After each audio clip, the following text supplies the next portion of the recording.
Muhtasham Travelni kechki taomi bilan tanishing. Bizda tushlikda ham, kechki ovqatda ham dasturxonga har doim suyuq ovqat va quyuq ovqat taqdim qilinadi. Bugungi suyuq ovqatimiz qaynatma sho'rva kartoshkalari bilan, go'shtlari bilan, go'sht ko'pligini ko'ryapsizlarmi? Murishlarni sepib ichsangiz, hoji aka maza qilib o'zingizni uydagidek his qilasiz.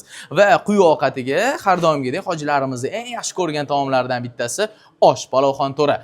Oshni nima bilan yeyish kerak? Albatta, achuv bilan. Achuv ham tayyor va qo'shimchasiga siz uchun bahor salati, qatiqli salatni ham tayyorlab qo'yganmiz.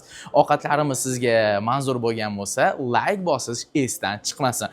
Bizda har bir dasturxonda 20 dan ortiq mahsulotlar bo'ladi. Mana bu mahsulotlardan birlari sabzavotlar bor, ko'katlar bor, zaytun bor, tomat bor yoki bo'lmasa hojilarimiz mana shu salatni juda ham yaxshi ko'rishadi. Shuning uchun kechki taomga ham oshpazlarimiz bu salatni tayyorlab qo'yishga har doim qo'l meva bo'ladi, har doim qora choy bor, ko'k choy bor, qahva bor, sharbat bor va mana shu har bitta taomlarimizni, har bir mahsulotlarni bizni o'zbek oshpazlarimiz tayyorlashadi. Bizda 3 mahal o'zbek milliy taomi, shuning uchun ota-onangizni, yaqinlaringizni, oilangizni umra safariga olib kelmoqchi bo'lsangiz, Muhtasham Travelni tanlashingiz mumkin bo'ladi.